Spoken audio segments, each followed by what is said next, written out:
எல்லா புகழும் இறைவனுக்கே. அன்பான யாசனல் சொந்தங்கள் அனைவர்கள் மீதும் ஏக இறைவனின் சாந்தியும் சமாதானமும் என்றென்றும் நிலவட்டுமாக. உடன்குடி சிதம்பரம் தெருவை சார்ந்தவர் காதர் மீரா சாஹிப்.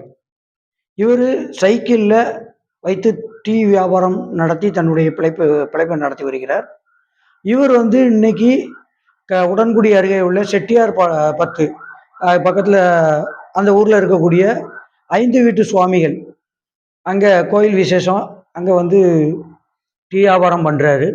அப்போ இன்னைக்கு காலையில் ஒரு 15 பவுன் தங்க ஆபரணத்தை கண்டெடுக்கிறார். உடனடியாக இவர் தன்னுடைய வறுமையை வைத்து இது தனக்கு யூஸ் ஆகும் அப்படின்னு எடுத்துக்கல. அதை கொண்டு போய் அவருடைய நேர்மை கோயில் நிர்வாகத்திடம் ஒப்படைக்கிறார்.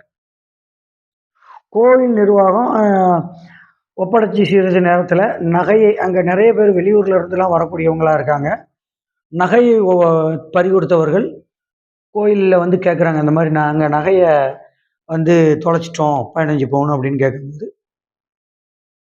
காதர் மீரா சாஹிப் மூலமாகவே நகையை பறிகொடுத்த அவர்களுக்கு அவரே திரும்ப அவர் கையாலேயே கொடுக்க சொல்கிறாங்க. அது அந்த கோயில் அலுவலகத்தில் வச்சு அது நடந்திருக்கிறது.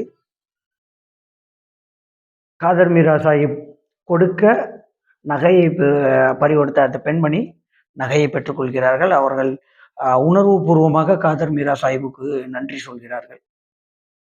காதர் மீரா சாஹிப்புக்கு அடுத்தவருடைய பொருளை நாம் எடுத்துக்கொள்வது பாவம் என்று இஸ்லாம் அறிவுறுத்தி இருக்கிறது. யாருடைய பொருளாக இருந்தாலும் நம்ம அதை எடுத்துக்க கொள்ளக்கூடாது, பிறருக்கு உதவ வேண்டும், வறுமையிலும் நேர்மையாக வாழ வேண்டும் என்று இஸ்லாம் கற்றுக்கொண்டதற்கிணங்க அவர் சரியாக செயல்பட்டு அதை கொடுத்திருக்கிறார். கோயில் அலுவலகத்தில் கூப்பிட்டு அந்த கோயில் நிர்வாகம் அவரை சிறப்பித்திருக்கிறது என்றால் இது பெரியார் தந்த மண். இதில் நம்ம மத வேற்றுமைகளை மறைந்து மனிதர்களாக வாழ்வோம் என்பதற்கு இந்த ஒரு நிகழ்வும் சாட்சியாக இருக்கின்றது.